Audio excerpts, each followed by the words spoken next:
Good morning, everybody. Like to call this meeting to order as Board of Supervisors. I need approval of the tentative agenda. I'll make a motion to approve the tentative agenda. Second. All in favor? Aye. All ayes. Would you read the minutes from the last regular meeting, please, Amanda? September 1st, 2025, Chairman Rasmussen called a regular meeting of the Wright County Board of Supervisors to order at 9 a.m. Members present are Clues, Bosch, Rasmussen, Lukes, and Ellis. Motion by Ellis, second by Lukes to approve the tentative agenda. Motion carries. Minutes of the previous regular meeting of November 24th, 2025 are read and approved. Approved claims for payment. In open forum, Steve Chambers and Josh Weiss spoke about plowing for the city of Galt. With the discussion from last week about the county not being able to do maintenance within city limits under the population of 2,500 without being reimbursed the actual rate, the city of Galt is now required to move snow for their town as well as gravel roads. Chambers suggested to have the county plow the gravel roads until they reach the hard surface roads within the city limits. The city of Galt has someone lined up to clean the streets of town. Chambers would like to have an agreement in place for maintaining the county property within the city of Galt in exchange for the county plowing the gravel roads. The Library Association met to give an annual update to the Board of Supervisors. Josephine Miller discussed what the libraries have used the contribution for, their accomplishments, and the activities they hold at the libraries.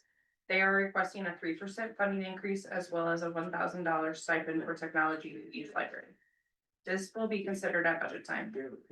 Adam Clement, Wright County Engineer, presented the final plans for the Four Corner Bridge number 175. This will be a 14 by 12 twin box culvert and will let at the Iowa DOT on March 17, 2026, with an estimated cost of $600,000. Motion by Clues and second by Bosch to approve the final plans for BROS-CO99 parentheses 108-8J-99 as presented. Motion carries. Clemens gave an update on the secondary roads department. Motion by Clues and second by Bosch to adjourn the meeting. Motion carries. Any additions or corrections? Shouldn't it say the discussion from last week about the county not being able to do maintenance within city limits over the population of 2,500? Shouldn't it be saved? No, it's under without being reimbursed, it says. Oh, okay. Gotcha. Or if they're under. They're good. Sorry. Nope, you're correct. Claims a bit around, but we've got one claim 4426. Should come out of the marketing fund. The meals and to take the new guy around to show everybody. You need a motion on that? I'll make a motion that the claim 4429, 4426. 426, denied until corrected as, the meals of taking people out and introducing the new economic development director should be paid out of the marketing fund. I'll second. All in favor? Is there any further discussion? Or is there any further discussion? Yeah, can we, I would like to, there's an economic development board meeting or commission meeting tomorrow morning. I would like to discuss that with the commission and see what their direction is on that.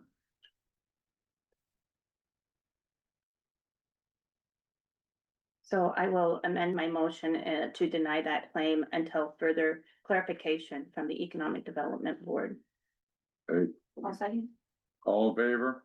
Aye. All ayes. Open forum for the public. Nobody has anything, I do. I just came for coffee and rolls, so see they're gone. You know, well, you gotta come, I'll be back there. you gotta come earlier to get it.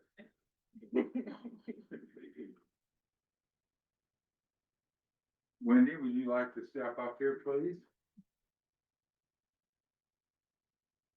This is a certification of achievement to Wendy Palomino for being a dispatcher for 20 years, Wow. and she's done an awesome job.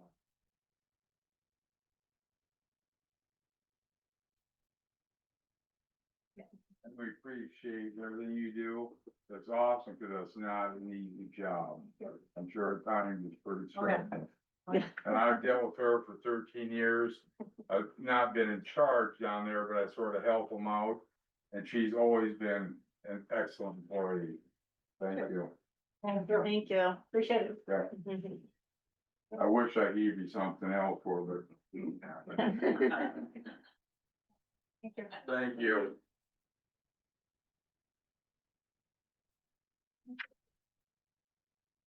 Okay, moving on to number 5, City of Belmont to request support for a cat community attraction and tourism grant for the City of Belmont pool.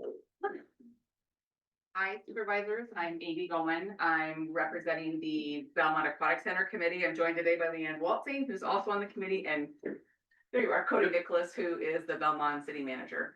We're here today to request funding from the county to make us eligible for a CAT grant that we are seeking to finish our project funding. I'll give you a brief history. In 2024, the city of Belmont closed our pool. It was 67 years old and it reached the end of its functional life unless we spent millions of dollars to fix it, which wasn't viable. In response to that closure, the residents of Belmont started an action committee, if you will, and started fundraising to build a new pool and successfully raised just over $2 million. And that came from hundreds of donors spanning all sorts of levels of donations. But major contributions included the Jacobson Fund for Belmont, the Lewick Memorial Trust, and the Barkema Trust. Belmont has been very lucky and blessed to have those philanthropic contributors to our projects. And because of that, we rarely come to the county and ask for funds because we're usually well funded by those. After that, last month, actually, the residents of Belmont overwhelmingly approved what we just took out of this, which would be a bond referendum for up to $3 million to fund that pool. And we are now seeking a CAT grant, which would hopefully close the funding differential. So the project budget is approximately $5.2 million. We're applying for up to $500,000. We're hoping to get $250,000. But one of the requirements of a CAT grant is that we have county funding to be eligible to apply. So we are respectfully asking for the county to contribute $10,000 to our project. That will unlock the significant funding I just outlined and should close the funding gap on our project. This is a pool that is supported by communities outside of just Belmont, and we're hoping that we can count on the county for contribution. And I'll open it up for any questions. So I see 3 of the requirements that they list on the CAT application. Number 1 being city, county, and private fundraising. Number 2, architect engineering cost estimates received not more than 6 months prior to the application. I didn't know if with the project originally planned in 2024 or fundraising starting, if those plans could be updated so that they meet that requirement. So the plans were actually, yes, we had started some of those plans. Going into this summer is actually when we kind of updated those and leading up to that election. Okay, so they meet that requirement? Yep. And then the other thing was, financing, / fundraising on project has reached a minimum of 65% of the total estimated cost before the use of financing. And so I know that there was some road projects included in that bond referendum. I didn't know what portion of the bond referendum was for the pool. Sure. It's all $3 million for the pool. It is. Yeah. Yep, correct. So the street project there was no vote for that because we don't have to vote. Okay. That doesn't have to go to a referendum for that. So that is separate, all for the pool. but the total bonding that we're doing by the end of this month will be for both projects. Okay. Kind of combine them into one. Okay. All right. I know that in the past, but the county has supported, different projects, especially like, remember my very first one was the Dallas Convention Center, when they were trying to build that, facility, the county did some in-kind, which was considered the same. I know that we do some in-kind work and stuff for Wright County Fair. the fair. I don't. I was trying to think of how much we've contributed and helped with some of the other projects in Wright County. Totally support this. Without a swimming pool, it's hard to get young families to come because the kids have no avenue of, besides running the streets and getting in trouble, a place to hang out. So I think the pool is a great asset to any community. As we all know, House File 718 has really tightened everybody's budgets, and our general basic fund is getting, we have to drop at the levy another 20 cents hopefully this year, and it's getting tighter and tighter all the time. Will you be applying for the charitable foundation again? Because my thought was to do a match with the charitable foundation up to $5,000. Was gonna be kind of my suggestion. And I think you've probably applied in the past. Correct. We applied last year and got 1,500. Mhm. Through that. Um, And is there an application deadline on the CAT grant? It's kind of I would say a revolving type Okay. deal. We just have to have funding before we start Correct. construction, and we're hoping to start as soon as we can. So we can Understood. build over the summer. I think probably what Betty's alluding to is we start our budget hearings, or talks with the department heads and stuff, in January. And so I didn't know if, I'm assuming before you say an amount, you're wanting to, kind of try to feel out, Yeah. how soon the funding's necessary. Or if we could split it into 2 budget years, do a 5,000 this year, a 5,000 next fiscal year. If we could pledge it that way. I'm just trying to think outside the box as to trying to make a budget work. I think that And- split will work. We're hoping to get this CAT application in like within the next couple of weeks, because the demolition would start as soon as we can start, so we preferred, so that 5,000 would count towards Mhm. eligibility to apply, so Mhm. if we could split it into 2 years, that would be And doable. not just, I mean, I'm just throwing suggestions out, or if you were to try to do, a match with the charitable foundation as to what they give, it's, So would it be 5,000 now and then 5,000 FY 27? yes, that would be enough, Okay. that would be another option.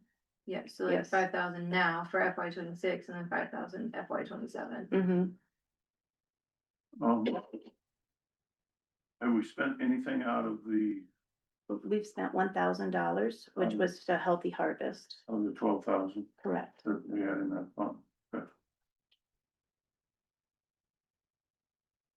So we do have that line item available for this year. Correct. Mhm. Yep, and I'm assuming that there's $11,000 left in that. However, if something else comes up or another project happens, we just have to be this. 9 on the agenda.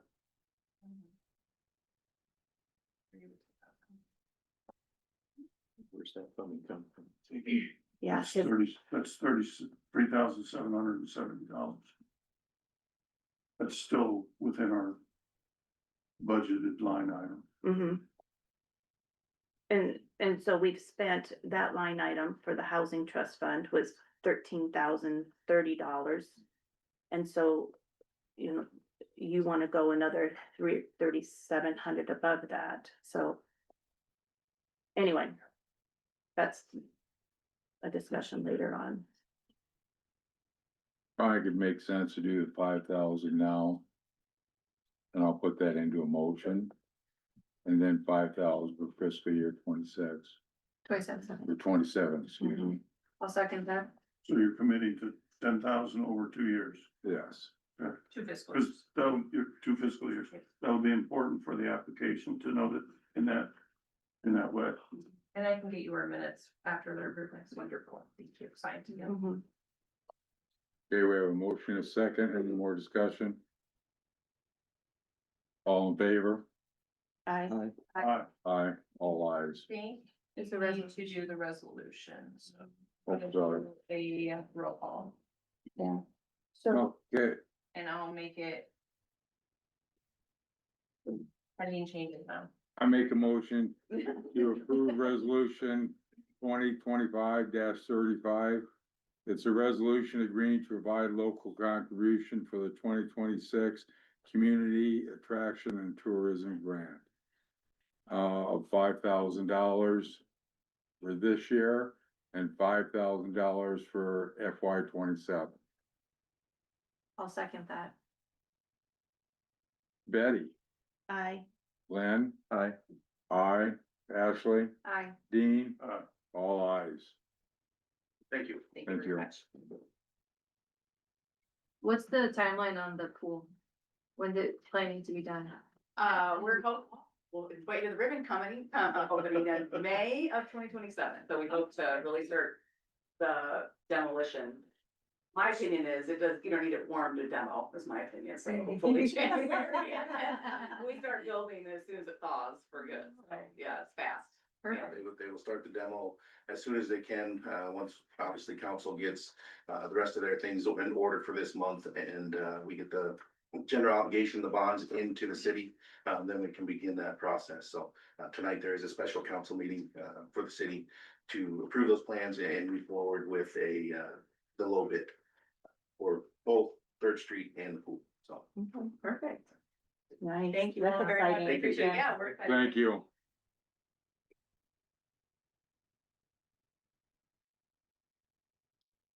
Julie Edwards. Upper Des Moines Opportunities to give annual update and request funding for fiscal year 2027. Just want to start out, I gave you two handouts. First one is a 2-page one, that's the one I'll be speaking from. The second thicker one is our annual report for the past year. So you can kind of compare your county numbers to overall UDMO numbers. First of all, I want to start out by thanking you for continued partnership with our outreach office.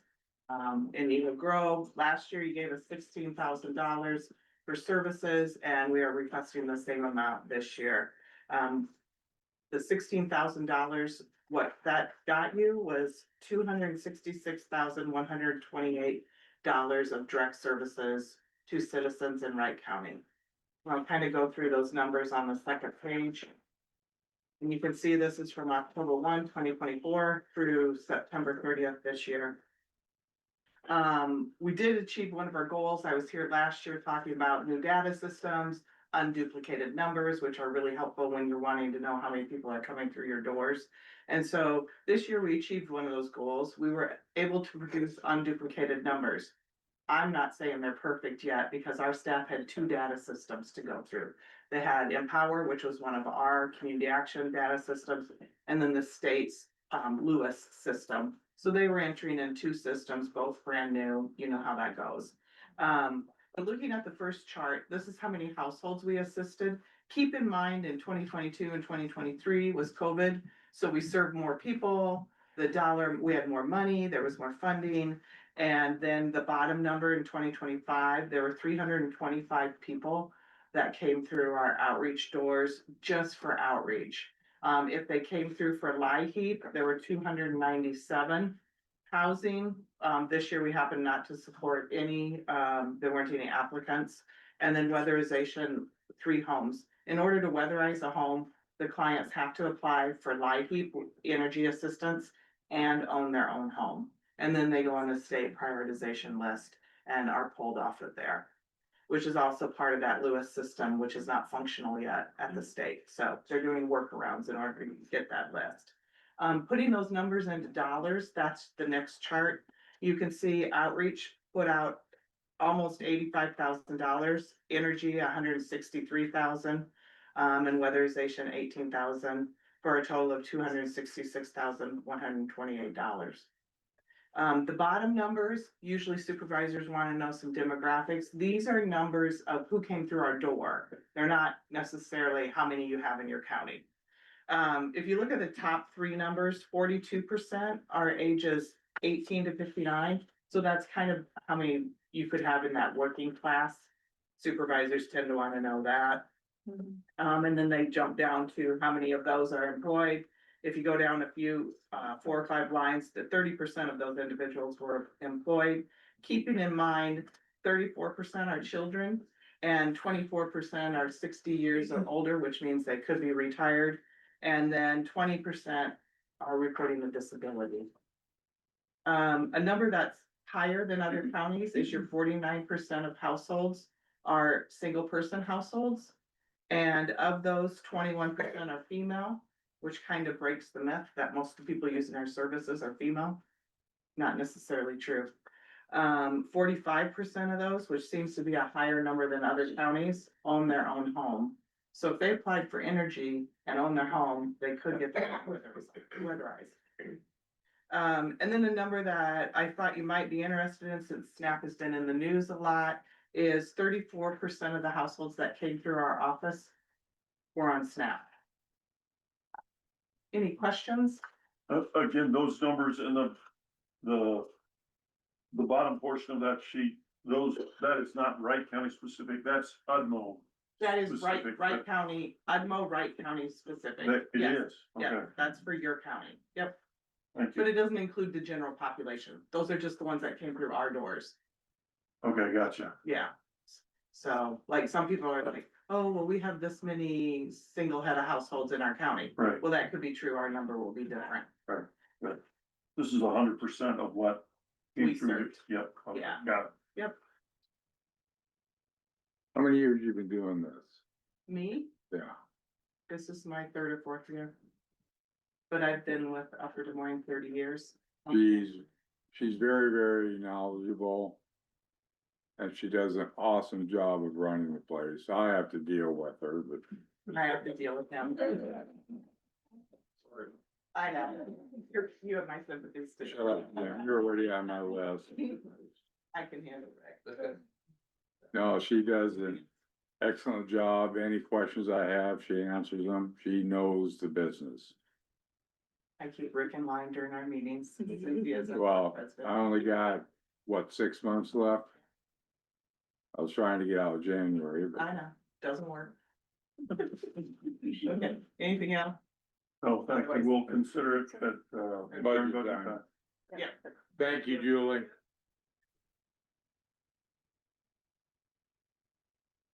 Okay. Review and act on Christmas Eve holiday. Christmas is on a Thursday, am I not mistaken? Right, And a lot of the businesses will be closed Christmas Eve. I would like them to have Christmas Eve off, but you'll be coming that next Friday, that Friday after, right?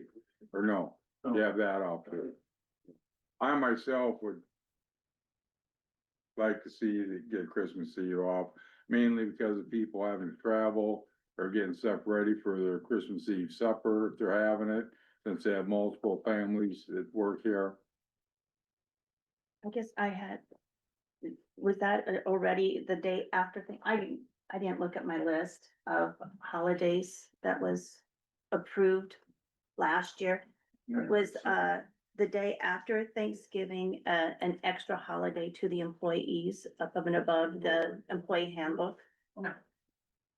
That's already given. That's in it. It's in, That's counted as one of our holidays. okay. And Thanksgiving was the day after. That's in our handbook. Okay. I have to look. Sorry, The day after Thanksgiving is in our handbook. in the handbook But- specifically. Yes, and the So day that's after not Christmas, extra. and the day after Christmas? That is Normally, not. it That's is not. This is not. Yeah, that's what I was meaning, Oh, the day okay. after Christmas. No. I may have said that wrong. but You said anyway. Thanksgiving. Okay. Holiday. Yeah, so I think have we already on our list, did the day after Christmas? On the official list? would be on our January. Not in the handbook, but on the January 2nd meeting you did, yes. Right. Okay. Yes.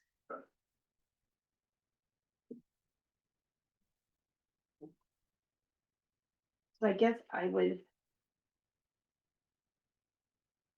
Like noon, right?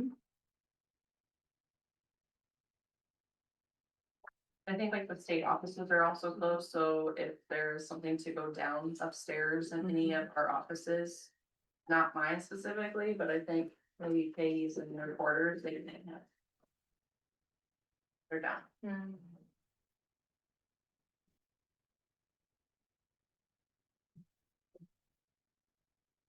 Well, I would put it into a motion to have the, Christmas Eve off as well, 24th. 24th, yes.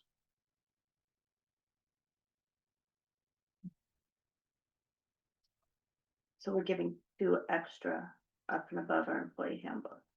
Yep.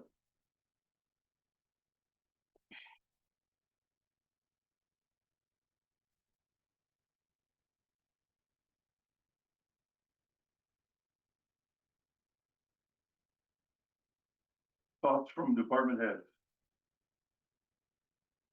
Are you giving this as a gift, like you have in the past, or are you identifying it as a holiday? That changes a couple things. What we've done in the past is a gift, and if the guys have to work it, they can take another day off.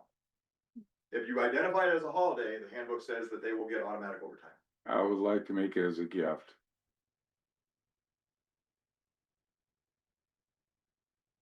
I'll second. Any more discussion?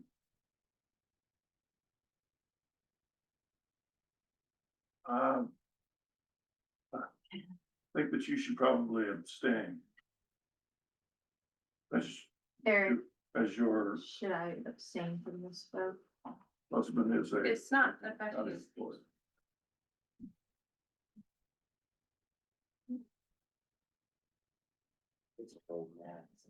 That's a good question. You walked in at the right time. I think probably the safer route would be to abstain even in this situation. I'm not sure you're required to necessarily, but I Okay. advise it. I'll retract my second.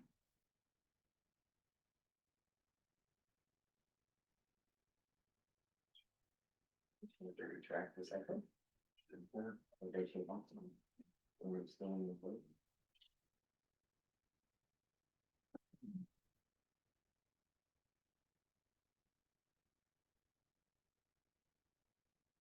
So. I don't see anything in here about a gift.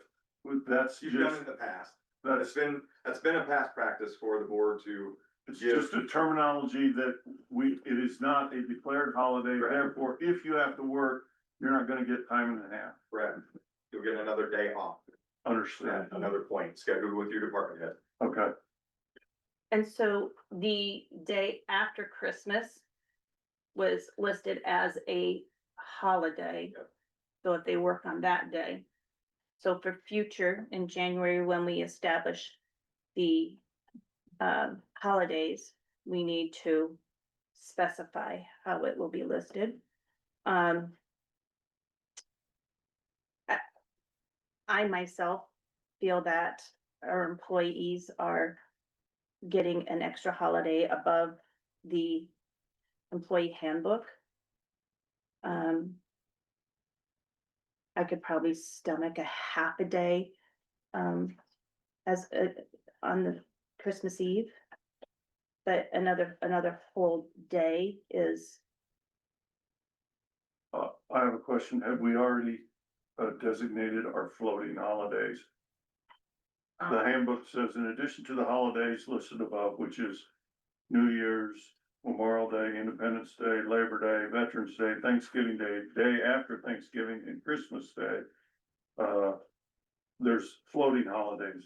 In addition to the holidays listed above, the employees receive 2 floating holidays according to the following provisions. The Board of Supervisors will designate 1 floating holiday to be observed by all employees. These employees will receive 1 additional floating holiday to be used on a date of their choice, scheduled in advance and subject to the department head approval. Floating holidays must be taken in full day increments.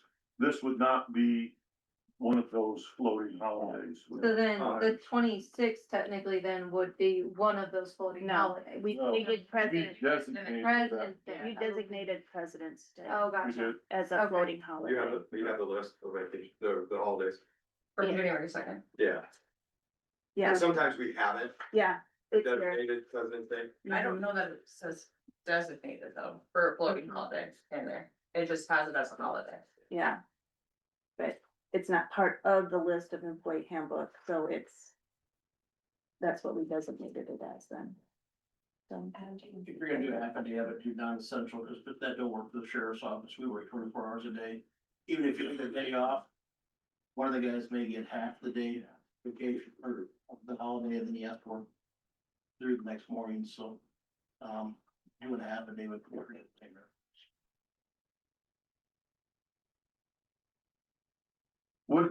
What did we designate on as holidays on the 2nd of January? Can you read the list? President's Day, Memorial Day, 4th of July, Labor Day, Veterans Day, Thanksgiving Day, the day after Thanksgiving, Christmas Day, Friday, after Christmas, and then New Year's Day. So the one floating holiday that we've designated is President's Day. Correct. Okay. And then gave that additional holiday. To be approved by the department head. In Yeah. accordance with the Yeah, handbook. and we also gave the day after Christmas. That is not in the employee handbook. Right. Well, when we designated it on the 2nd Mhm. of January, that makes it a paid holiday. Correct, yes.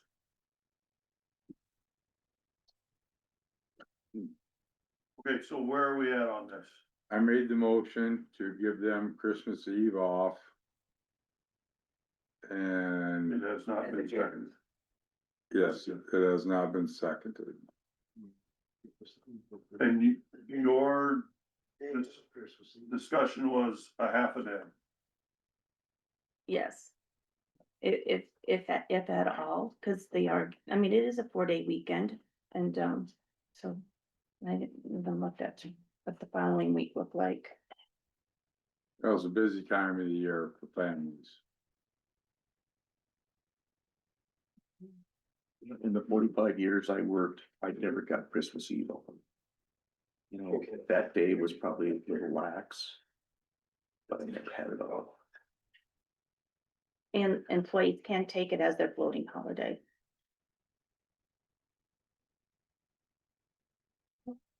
Mr. Chairman, I believe that your motion dies for lack of a second. Yes, it does. Is there another, were you making a motion, Betty, or not? It was just discussing, okay. Under discussion.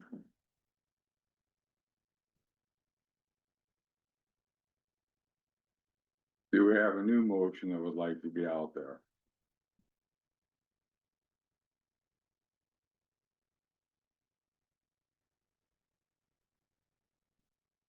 Here's to me the flavor of the board is that, the 24th will be a normal work day. Okay, thank you. Receive monthly revenue report from the Wright County Sheriff. County car service fees and mileage, $1,999.56. County new and renew weapon permits of $520. Copy fees of $100. Totaling $26.19.56. I'll make a motion to receive the revenue report from the Wright County Sheriff for the month of November. I'll second that. All in favor? Right.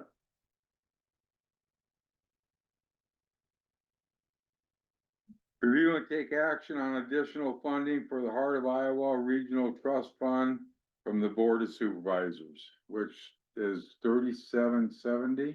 My memory serves me correct, that's right. Can you confirm that?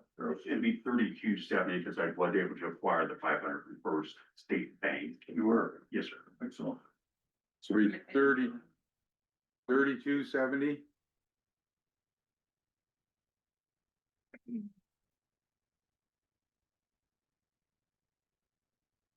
I need a motion on this.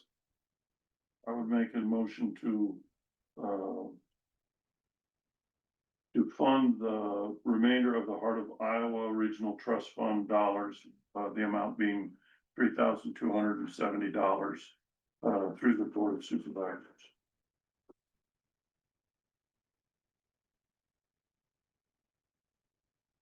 I'll second that. All in favor? Nays? Aye. Okay, it passes. Adam Clemens.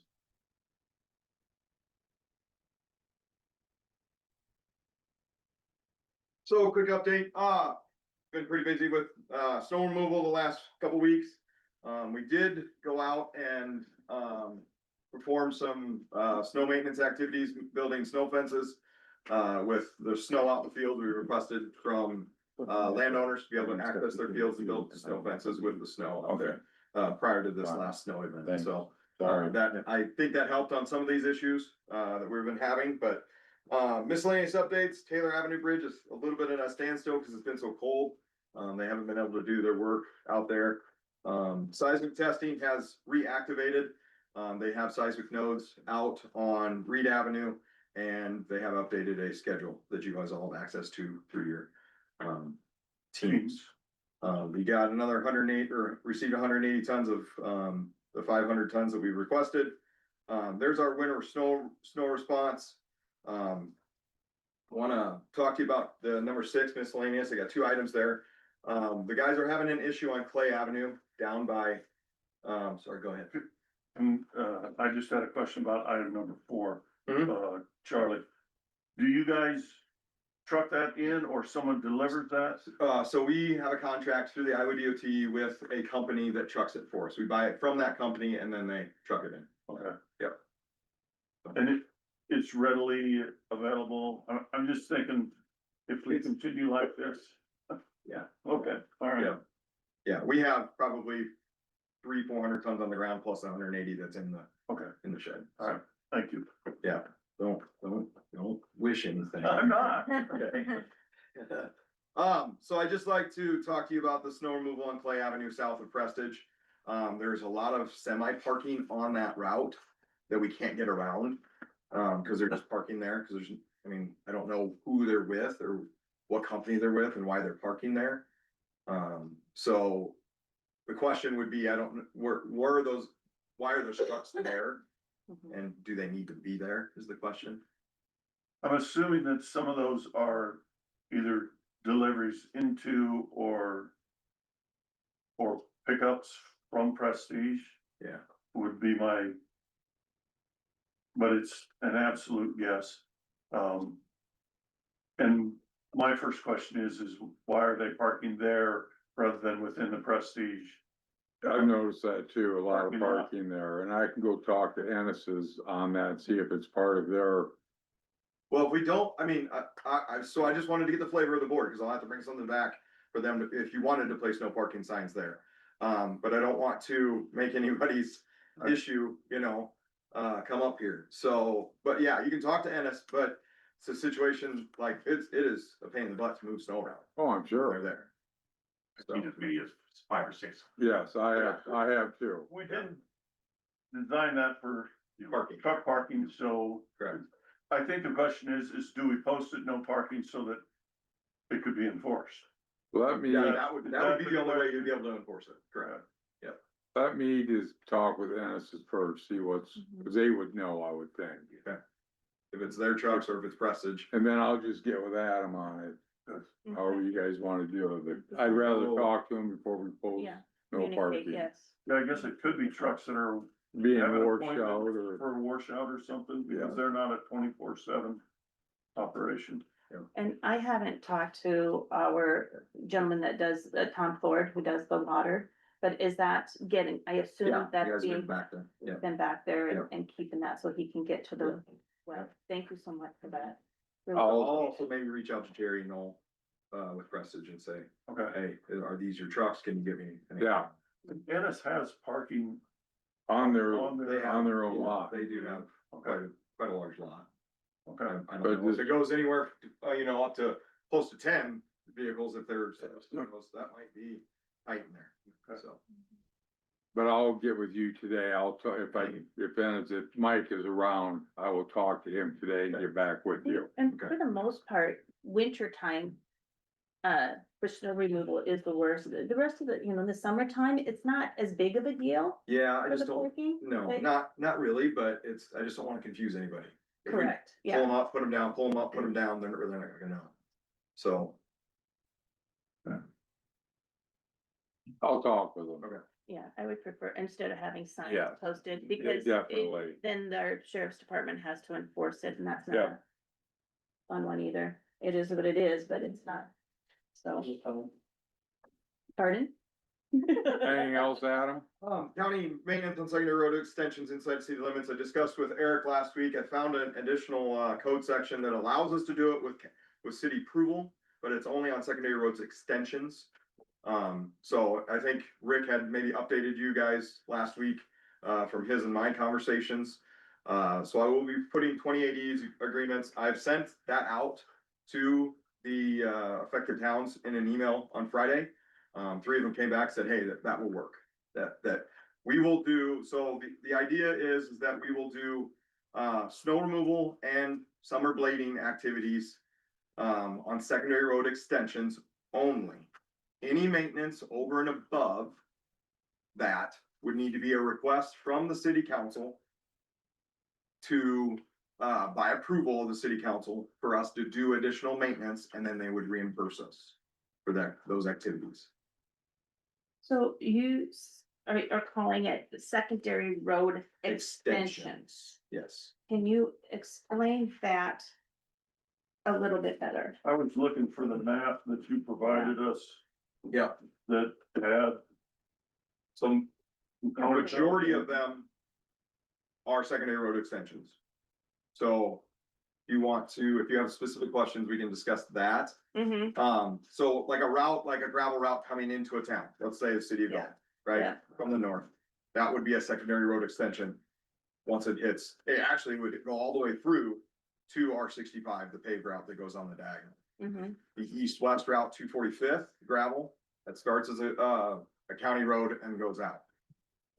It goes into as a city street, so it's a secondary road extension, Mm-hmm. okay? These side roads are not. They don't extend to a city or come from, Within us. yeah. Gotcha. So essentially what it is would be returning back to the map as normal with the caveat of, summer blading only and snow removal only. But reimbursing for any additional activities, Such as, rock, spot rock. okay, Damage Culvert from- replacement, damage, well, I haven't got to that part, Karen. So spot rock, full rocking, that sort of thing, okay, okay? okay, I can live with that. So The other, they wouldn't be doing, this is golf, they wouldn't be doing these side roads. We're going here, we here. the other item that is concerned that Eric and I discussed is the liability. What about, They already do that. okay, Is the liability, okay? So in that agreement, the city shall hold Wright County held harmless and indemnify for any activities inside of the city limits on a secondary road extension. So if we take out a, fire hydrant by accident because our vehicles are too big or they're not set up for city roads, that's on them to fix, not on us. and I assume in the 2080 agreement, we would hold them harmless if a piece of our equipment is damaged in the normal course of business. Yep. We fix our stuff, they fix their stuff. Correct, I'd like to do that, yep. That makes sense.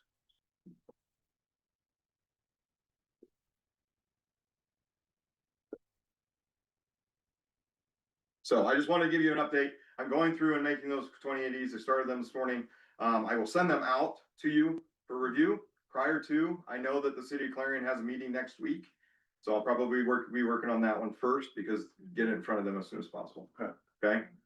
So, Thank you. thank you. Thank you. Okay, any other questions? Thanks. Okay. Old business? New business? Meetings? We had the statewide, or the District 2 Supervisors meeting on IDDA. Some good information on into those. The District 2 it was interesting to hear the updates from there was, in District 2, there's 18 counties. I should have wrote down how many, majority of them were there, representatives were there. and to hear what each county is working on, what their supervisors are working on, what they, which is a hot topic essentially. I think the one that we heard the most was pipeline and wind turbines, so. Yeah, I think, what I took away from that meeting that was most impactful for me was, the discussion on the use of opioid funds and how I expressed to I to the said, state representatives and to, I think there was Senator Guth was there. You know, the restricted feel of opioid funds, that it can only be used for opioid stuff, and yet the state is using it for building centers, that not only take care of, people that have opioid addictions, but alcohol or other drug addictions. And, the representative, that said, I feel just the opposite. I feel that it's very broad, that you can use it for most anything. And particularly, I found it interesting that Humboldt was using it. They hired a law enforcement liaison or a jail liaison that, I'm sorry to hear what you're saying. the Humboldt County was able to hire a law enforcement liaison that works with incarcerated people, and they're paying for that position with the use of opioid funds. Kind of a jail diversion type process. I haven't talked to Dean about that. I guess I don't. Yeah, and they didn't go into particulars. They just mentioned that that was a position that they were doing, and they were doing it, funding it with opioid, dollars. So, Reach out to Dean and talk to him about it, because I'm not familiar with what you're talking about. okay. I think it was a liaison also in the school system. And With it might have been in the school system. Yeah, well, I think it was in the school system where they had law enforcement at the school full time. I wrote down a law enforcement liaison and also a resource officer in the school, Mhm. so. And it was a way, I think they kind of explained it more, way I took it was that having somebody that was there makes it so that the students and the younger generation, when they see a police officer, they're more familiar with it. It's not a scary thing, or Right. it's, you know, it's. Not a negative reaction. Negative reaction, yeah, it's more of a positive thing, so. Anyway, you know, No, I'm the stickler that's going, that's what the attorney general said. yeah, well, And that and, was, and he specifically addressed that and said, you know, that he feels that the attorney general feels the same way that we do, that, mhm, that it is broad in the definition, even though they're labeled opioid funds, it is not specifically for opioids. I mean, I don't think you can build, you can't build roads with it.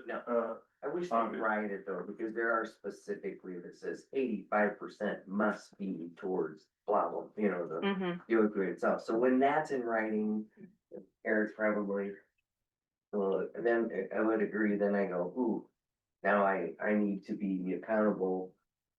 And it might be broad, Yeah. but I wish they'd stop saying it and put it in writing. And that was what I was Because attempting to get it's across the Wild to West. those legislators, that Yeah. we need direction from the state level that broadens our use of those dollars. and I think There's- it There's was, watchdogs out yeah, there. there's and- Jamie Cashman, I believe, was the one that was kind of explained that he thought it was a little bit more broad Yep. Thank than, you.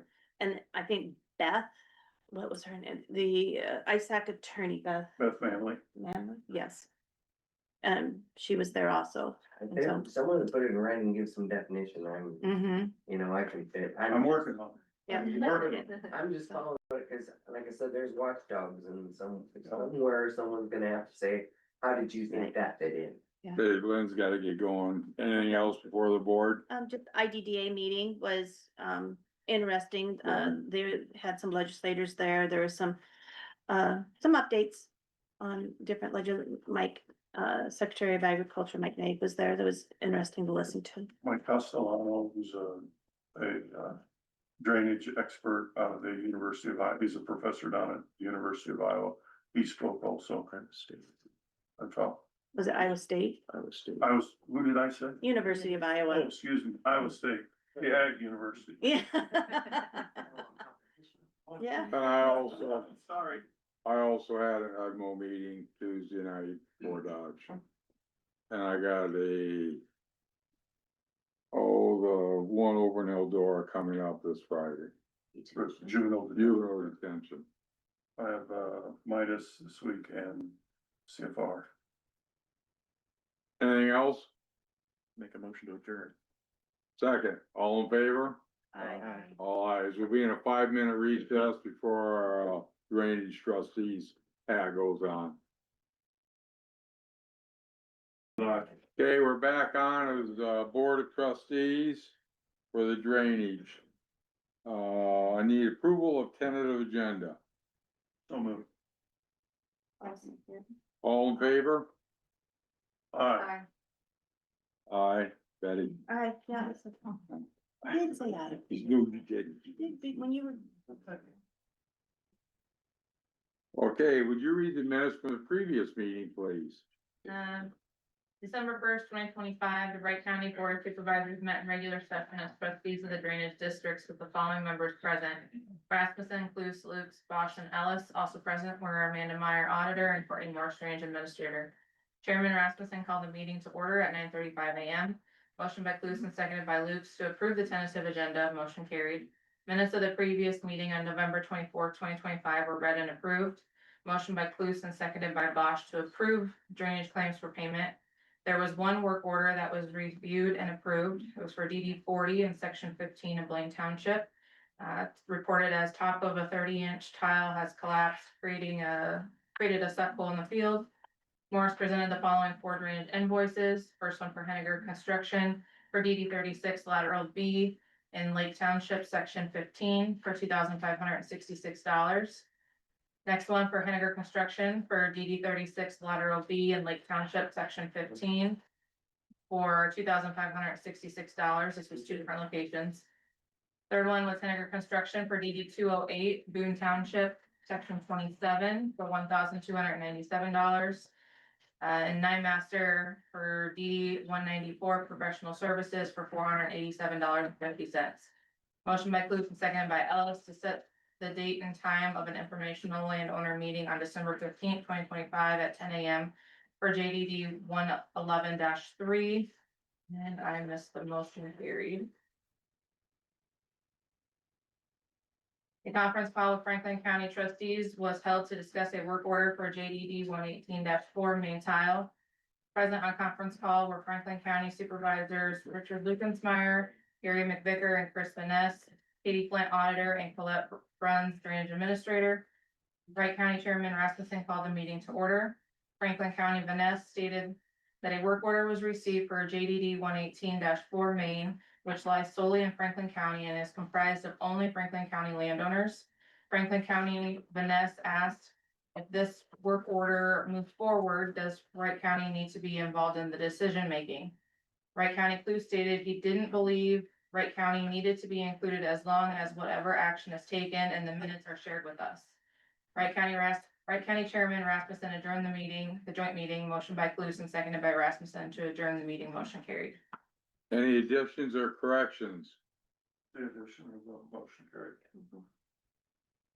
So you want me to re-sign that when you get time, please? Just give me a text. Thank you, Yeah. Courtney. Drainage claims.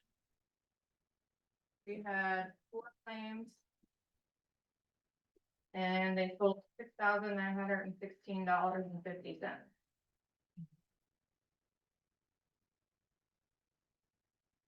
Make a motion to approve the drainage claims. Second. All in favor? Aye. All ayes. Open forum for public input regarding drainage districts.